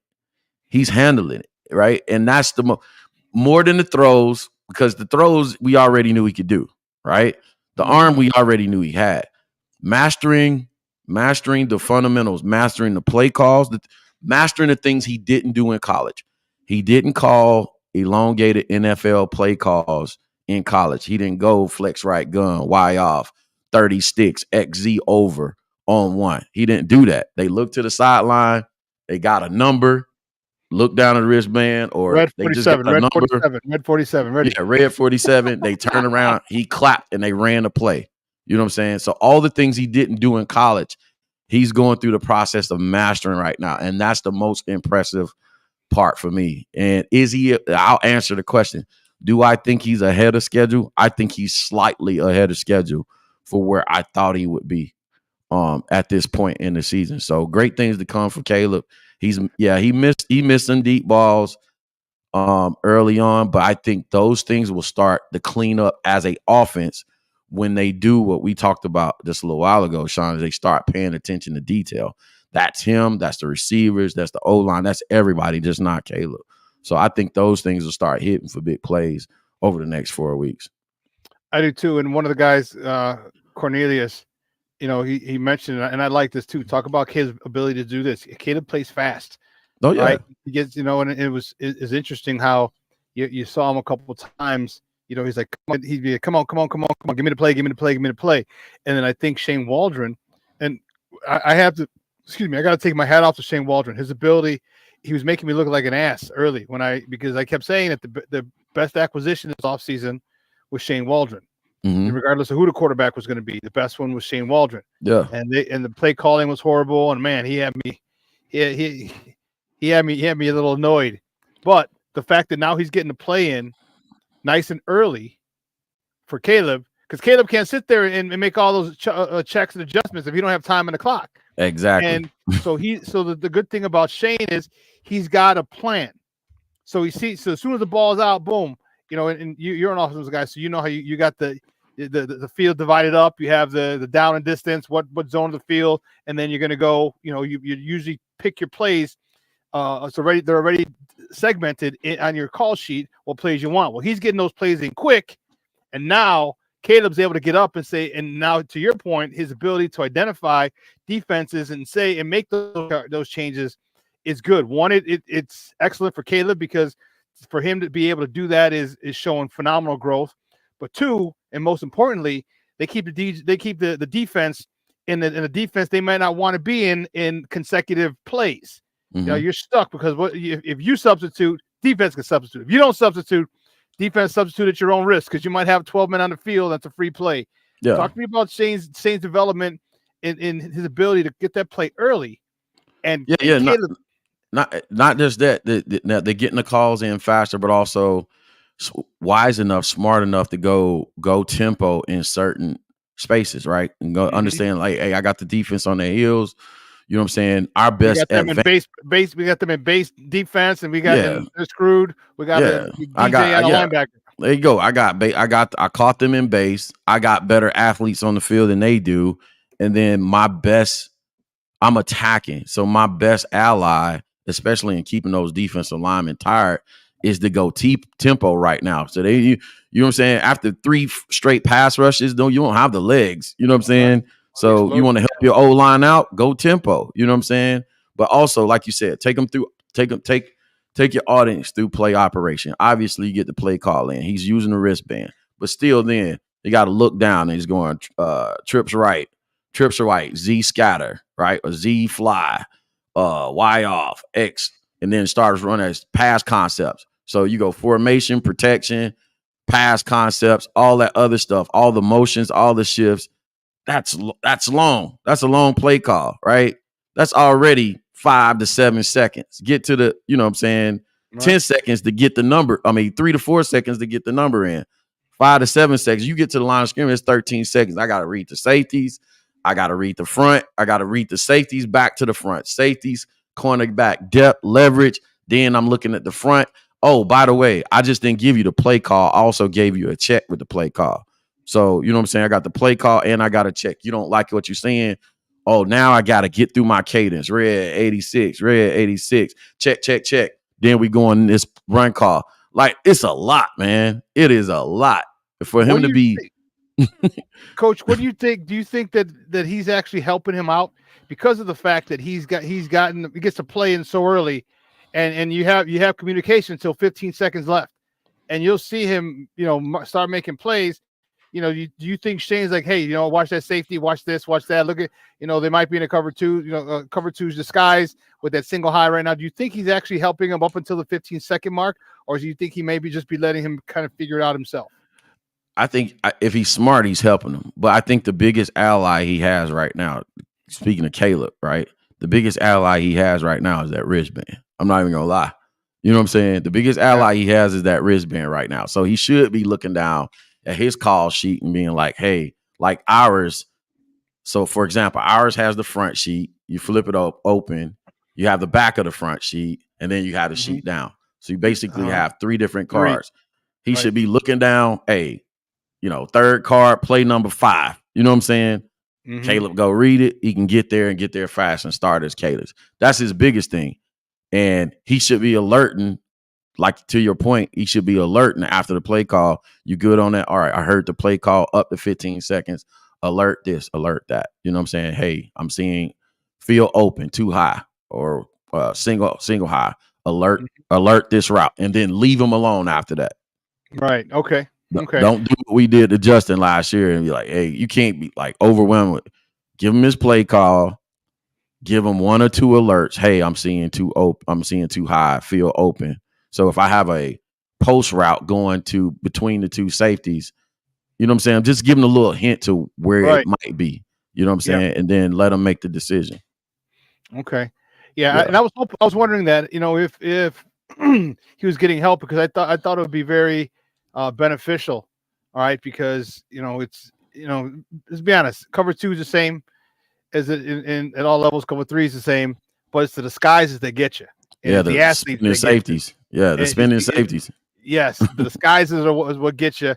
And I think that with him doing that, I think if Waldron's helping him a little bit, as you say, giving him alerts, check this. Yeah. I think it's good because, and the more reps you get, the more you start to see it. And I think that's helping. I tell fans this all the time, man. Middle school quarterbacks can read cover this pre-snap. They can. Single high safety, they're in man or cover 3, right? Or some odd number covers. Too high, they in some even number covers. 2, 4, 6, whatever. Them spinning, them rotating safeties is what gets you. What the disguises are. When we talk about reading coverages, that's really what it is. So how do you tell when the safety is going to rotate down in the box, or he's down, he's going to rotate he's not rotate out of it? You check his relationship to the hashes, right? You know what I'm saying? Because he has a landmark to get to, and certain landmarks are going to be impossible to get to. You know what I'm saying? So if he's down in the box and he's really not down in the box, he's in the box, but he's outside the hashes, 9 times out of 10, he's finna rotate back. You know what I'm saying? But those details is, it takes experience. It takes reps. You know what I'm saying? And the longer we get in the season, you know what I'm saying, the better off he's going to be. The question is, over these next 4 games, do we win in the process of him developing, right? And I didn't have a problem with the 300-yard game he had in Indy, was it? Whatever game I didn't have a problem with the yardage, but I'm like, look, I'd rather you have 150 yards and we win. You know what I'm saying? I want to win. I want to win while you're developing. I don't want, you know what I'm saying? I don't want us to have another, I don't want a fantasy quarterback. I want a winning quarterback. And that's the one thing that you can't get to fans because they're so many fans. Because he threw for 300 yards, he threw for this, but the bottom line is, did you win? You know what I mean? And that's the most important thing. And Caleb gets it. You remember a question was asked. They asked, how long do you think you're going before you wow us? And he was like, I'm not here to wow you. I'm here to win games. And that's the most important thing. What are we talking about? Yeah, like you people worry about, well, Caleb's gonna be a 4,000-yard passer. I don't give a rat's ass if he's a 4,000-yard passer. If he passes for 3,600 yards and we go 12-5, I'm kind of happy. They trying to win their bets in fantasy leagues. And that's the one thing is like people don't get it. If you look at numbers and think, well, yeah, numbers are nice, but numbers aren't the final thing, aren't the thing that you go off of. All right, look at the, I hate to change sports, but look at the 73-9 Golden State Warriors. They have the most wins, but they're still not considered the best team. Yeah. All right, look at Dan Marino. Dan Marino's, how many Super Bowls does he have? You know what I mean? Like, numbers aren't everything.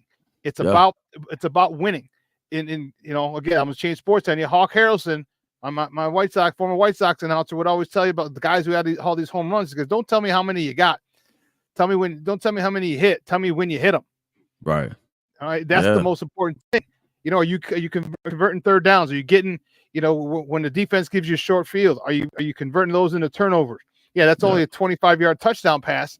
All right, it's only 25 yards in your stats, but that's huge. It's in relation to the game, and that's what I'm liking. I'm seeing about him. They're getting very efficient. Let's go to the other side of the ball.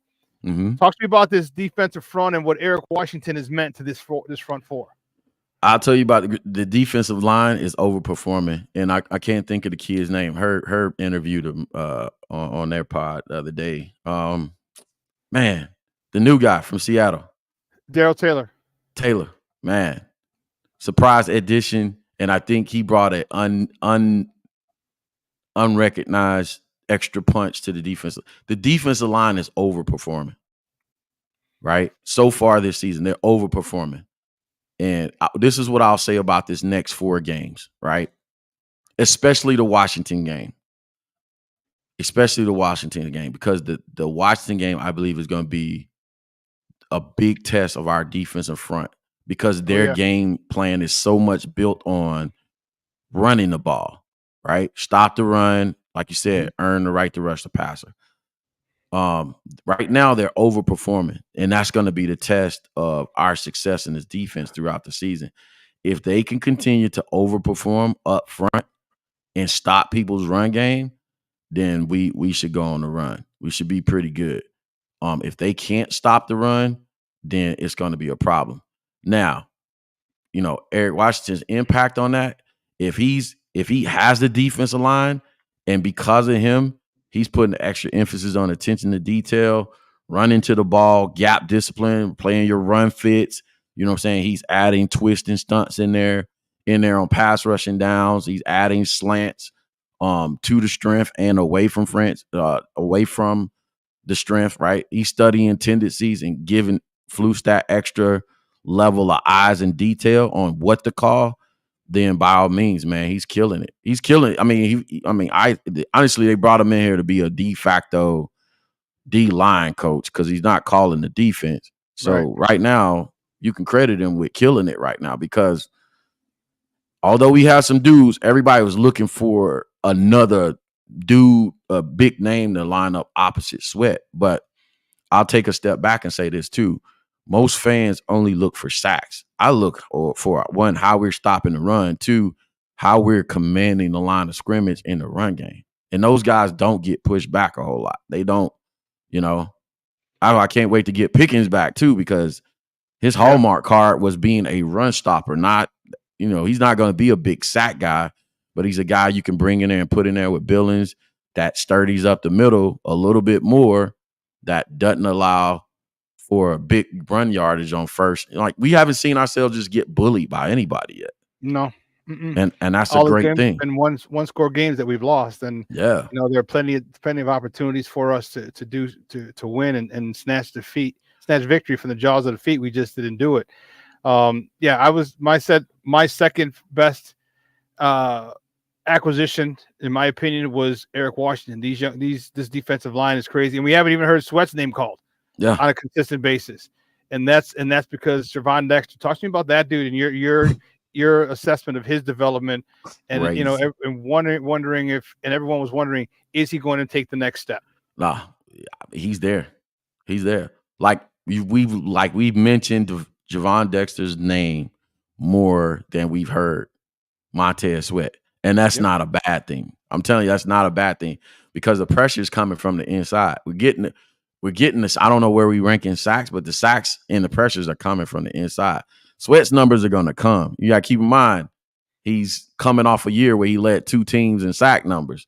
So he's going to get a lot of attention. He's going to get a lot of chips and all. You heard him in one mic'd up series and say, he's like, man, hey, take me 1-on-1, bro. Y'all need a chip. Y'all got to chip me, bro. Y'all got, so you're getting the double teams a lot. And that matters. But what is happening on the other 4 guys, it's crazy because me and the head coach got into it at practice day yesterday, right? Because I'm like, hey, man, we can't go down the field with 5-man protection. And he's like, why? And I'm like, coach, because we don't have them dudes up front. He was like, well, it's 4 versus 5. We should be able to block 4 versus 5 and win. And I was like, listen to me. We don't have them dudes up front. So if I shift the protection to they star and I have to double one dude, now that just leaves me, you know what I'm saying? It leaves me manned up with the other 3 dudes. You don't think these other 3 dudes are going to win a matchup? No, I need an extra man. You know what I'm saying? And that's the essence of football right there. You want to run something down the field, it has to be blocked up. You know what I'm saying? Like, and that's what's happening with Sweat. Sweat is getting double teamed. So the other 3 dudes are manned up. So Gervon should be going crazy right now. And he is 4 sacks in 5 games. I'm like, think about that. That's double-digit sacks. When you get a double-digit sack from your 3 tech, come on, man. That's crazy. That's crazy. Taylor's getting his 1-on-1s. Everybody should be eating. If so, fans look at it this way. If Sweat, because this is what fans do. You know this. Fans will go, man, Sweat is having a down year. His numbers are down. He got that contract and he's not playing up to he got no sacks. Look, are the other dudes eating? It's probably because he's getting double. Yep. I just say it. Just take a look. Before we run with these narratives, man. It's just crazy, man. I'm like, take a look. You gotta know where to look, man. Yeah, you really do. Because if you don't know where to look, ultimate team sport. If you just look at the numbers don't tell the whole story, like you said, and people are going to complain about his numbers being down, but no one's going to say, hey, well, maybe it's why other guys' numbers are up. You don't look at it that way because you talk this fantasy football world that we live in. It's all about numbers, and that's not football. Football is not about. It's about matchups. It's about understanding. It's about playing off of each other, and it's about, you said, being the ultimate team sport. Yes, sir. And what's going to happen is you're going to have to start double teaming Gervon Dexter. Yeah. He's getting a sack every game. He had a sack. He had 2 half sacks in this last game, giving him a whole sack. He had the fumble recovery. This dude he's around the ball. Yeah. Speaking of that, let's go. Yeah, I was going to say, man, let's dive into that, right? Because when you said that, I visual. Like, what does he play predominantly? 3 technique. Mm-hmm. So outside out of guard, who's coming? Who's going to double him? It's going to be the guard and tackle combo. So what's going to happen is that end is probably going to get a tight end. You know what I'm saying? The end to his side probably they say if a team comes in and says, hey, man, you know what? Maybe the league has underestimated this dude, but we're going to double Dexter with a tackle with the guard. He's outside out of guard in 3 technique. So we're going to double him with the tackle and the guard, and we'll leave Taylor, for example. They'll say, hey, Taylor is the guy we think we can handle in 1-on-1. Taylor got to eat. Good luck. Taylor got to win. Well, you saw when they did the Montez Sweat. Remember, he had that sack, strip, forced fumble. In the locker room, he's like, I felt disrespected. And the crazy part about that, Shawn, is the thing I can say this about as an offensive coordinator, O-line coach, is you all the time control the side that the tight end combo block is on. You're just calling the game, right? So say we would ideally like to, if we block the tight end, ideally opponents would like to do that with Taylor.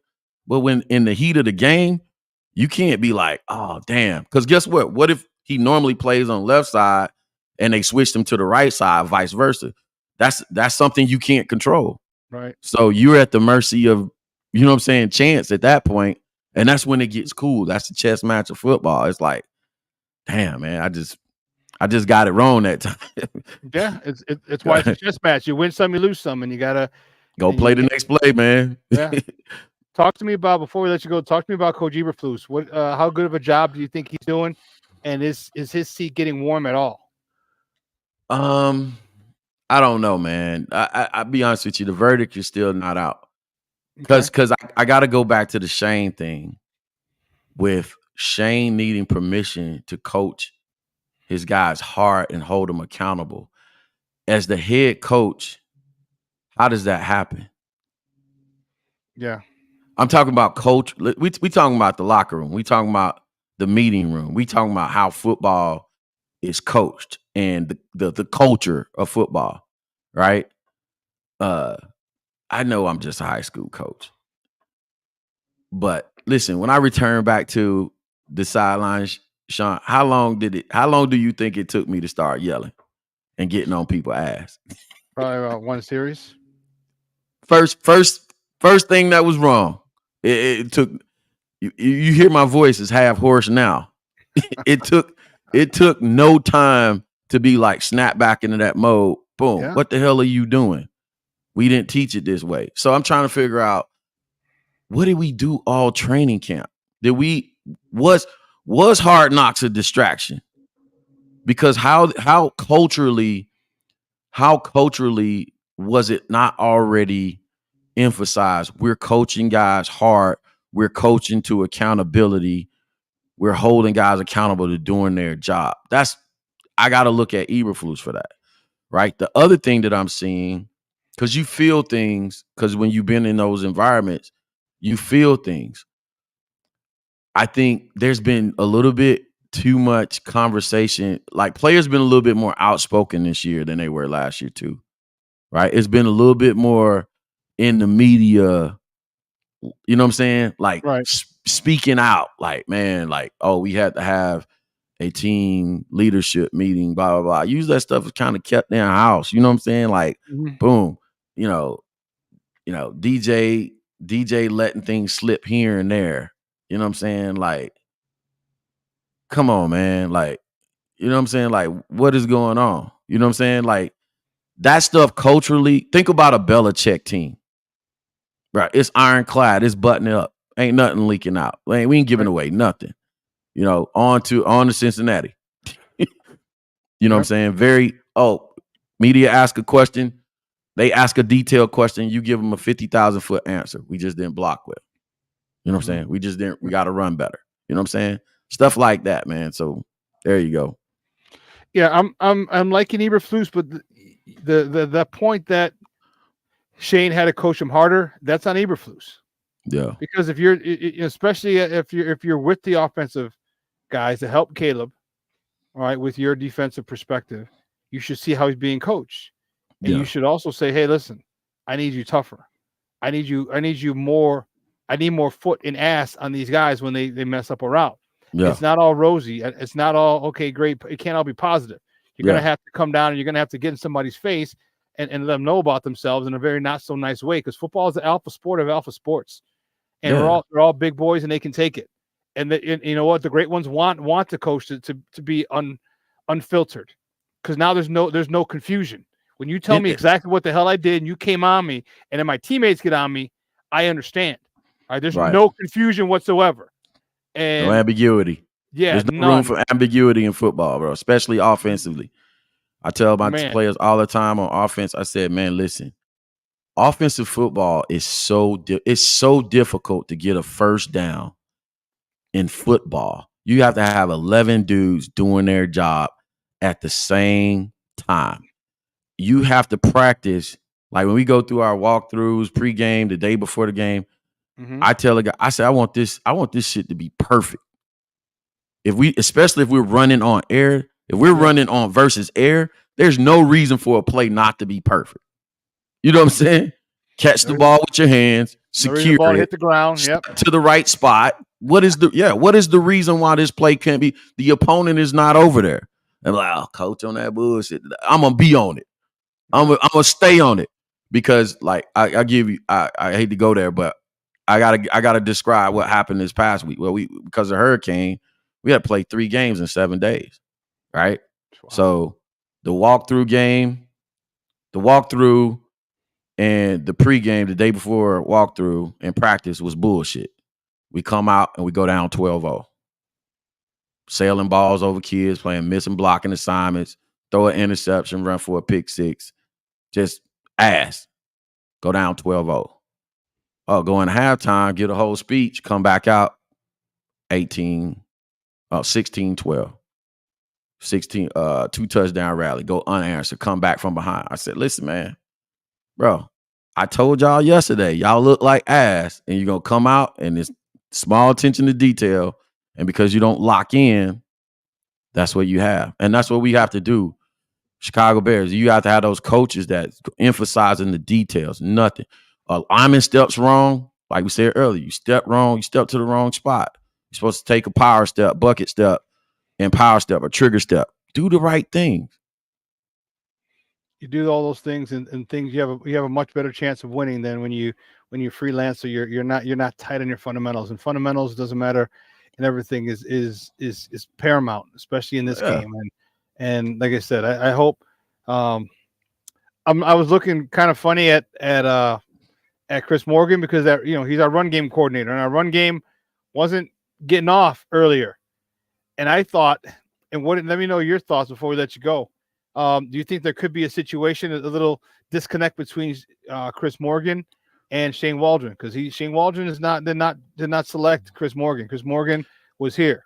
Yeah, that's the path I was going when I was trying to diagnose what was going on the first few games. I was just so we talk about the run game being married with the pass game.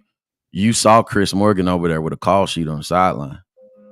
Now, he might just be holding the call sheet because he's holding the call sheet and he's actually not calling the run plays. He's just calling the call sheet to check off, what possibly could be working, what possibly couldn't. But when we were trying to diagnose what was going on, I was like, hold on a second. What was the purpose of promoting a guy to run game coordinator when everybody else is fired? Now, actually, that's what I'm doing right now. I'm not the offensive coordinator. I'm the run game coordinator. But I just give my inputs and install run concepts. I look at the film and say, this is when, like, for example, when we first got there, all we ran was inside zone. All right, now I'm evaluating players and saying, hey, can I run counters? Can I pull guards and tackles? All right, this opponent, would that help us right here? Okay, now I install the concept and I go to the offensive coordinator, head coach, and say, hey, it's installed. They're ready to go. Boom, I think we can get away with this week, right? So what was he doing? Like, was he actually calling the plays, or was he actually installing stuff? Because it seemed weird. I didn't see split zone until the Rams game. Right. I hadn't seen it until then. Right. So what are you doing? Like, what are you doing in that role for real? That seemed weird to me. And the first 2 games, it didn't look like Shane's stuff. That's what I'm saying. So, and I was like, okay, receivers had 11 personnel in there. Like, yeah, I'm like, that don't look like Shane at all. You got tight ends in here. Why aren't they being used? Yeah, right. I broke down at least 3 games from Shane in Seattle last year before I knew he was coming to the Bears. I was comparing him to Luke Getsy, and I was like, yeah, this is what offensive coordinator looked like. So I took the top 4. I took 4 of the top coordinators from last year, and I was trying to compare for fans for my channel and say, this is what a top 4 scripts look like compared to what Luke Getsy is giving us, right? So I knew just off initial look and feel, I'm like, this is not his stuff. This has to be Simo stuff. But Simo, what the hell are you doing? Like, what are you? I don't, you know what I'm saying? What are you doing? So if I had to guess, because we went back and we got the split zone stuff going, he might have took a low key demotion during his time. They might have said, no, Shane probably went in the room with Flus and like, hey man, this 2 chefs in 1 kitchen shit is not working for me. Yeah. And you know how that goes, Shawn, in the coach's room. When you got 2 chefs, oh yeah.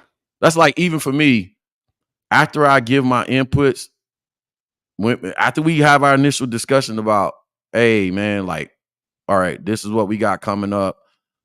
This is what like, pretty much I say the majority of our run concepts are already in.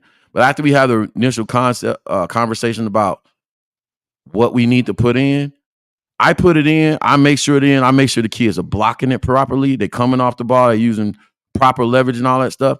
And then I leave the offensive coordinator alone. I say it's in, it's done. Coach, I think they can do it. I get the hell out the way. Because when I'm a coordinator, I don't want nobody messing with me. Give me the ingredients and get the hell out the way. So I think that's probably what they probably had a conversation. And Shane was like, look, bro, I can't do this shit. You go sit over there. Give me the ingredients. Let me cook. Because, you know what I'm saying? Just let me know when they're ready. Just let me know when they're ready and it's installed, and then I'll take it from there. Yeah, I'll take it from there. I'll decide when we call it, what we call it, you know, because Simo, Simo, I'm like, hey, I want to be cool. I want to run speed option now. Yeah, on 4th down. What the hell is that? Hey, Simo, give me a call. Yeah, speed option. What? You're the run game coordinator. Was it not a run? And 4 your starting offensive linemen are on the ground. What the fuck was that? People, was it a run? Yes. Who was the run game coordinator? Simo. Who's responsible for that? I'm just saying. Yeah. And dude, I just deleted it because I had that picture still on that 4th down in Indy, and all 4 of the 5 offensive linemen are on the ground, and Matt Pryor's chasing his dude. That's nuts. So, hey, Coach T, great stuff, man. I really appreciate it. Thanks for your time. But do me a favor before you go, let everybody know where they can find you and your work online. Y'all know what it is, man. I'm not as active, man, because we mid-season. We got 6 more weeks to go. But I'm on Bears Twitter, Bears 360 _ Coach T. I don't remember no more. Yep. And we're also on YouTube, man. Catch me when you catch me, man. This is Chicago Bears 360 with Coach T, man. We having as much fun as we can have with it right now. Yeah, I believe me. I know. Active after the season, man. Yeah, I know. It's I had a opportunity. A buddy of mine must be one of my old coaches from college. Is like, hey, do you want to know if one of the local colleges here was looking for coaches? He's like, you might be interested. I'm like, yeah, let me think about it. I'm like, it's a lot of work. It's the middle of the season. I'm like, I'm doing Bears stuff. I'm like, I don't know if I'd be good for it. Right now, if I did that, it'd have to be like from spring ball to at least training camp in the summer. You know what I mean? That's the work. That's the latest I could join in. But I'd much rather be there in spring ball and training camp. To jump in the middle of the season. Yeah, I don't know personnel. I don't know personalities. I don't know nothing. So yeah, man. Yeah, no, I'm having so much fun, man. Being back, the light is back on, man. It's so much fun. So much fun watching film and preparing. You know what I'm saying? Coming up with game plans, man. So I'm back, man. I'm never going back. I'm never going back. Y'all will lose me on Bears media before I go back to not coaching, bro. That I don't know how I survive without it. Yeah, it's great. I know I miss coaching a lot. I miss my kids and the young men that I coached. And one of the guys about a month and a half ago, it was his birthday, and I just put him on on text on Facebook like, hey, happy birthday, And he sent me a direct message back. He was like, hey, coach, he goes, you're the best coach I ever had on and off the field. That's why you do it, man. I almost cried. That's how you do it. I got teared up, and I was like, man, that's what it's about, man. These are black and brown kids, who man. You influence, and that's, it's not about football. It's about being young men and, young men of color. And I'm glad to see so many of them doing well. And I love it. I miss it like crazy.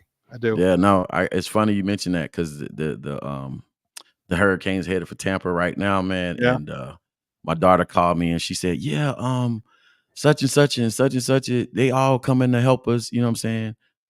Is that where she's at, right around Tampa? Yeah. So she was saying like a lot of my former players, they're all no way helping each other out, and they're going to get to safety together. So they're going to be, Oh, you man, know what I'm that's saying? awesome. She said, I had a bunch of them call me and check on me, Dad. So we're good. We're all going to USF and blah, blah, blah. So that's, you know what I'm saying? Like, yeah, man, Dude, it that's pays awesome. off.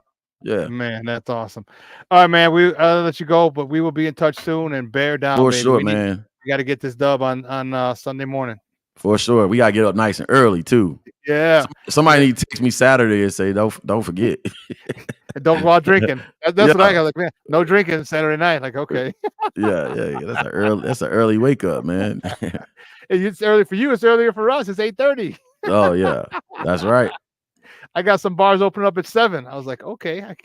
Yeah, Cool, bars man. open at 7 is crazy. Yep, it is. It All is. right, man. All right, man. We'll talk later. Thanks. All right. Peace. All right. Guys, that's Coach T from Chicago Bears 360 talking Bears with us. Great stuff. Hope you enjoyed that. It was awesome. An awesome interview with him. Love having him on talking football. Well, man, just so you know, 2 hours is coming gone. I want to thank Coach T for his time here, joining me today, talking Bears football.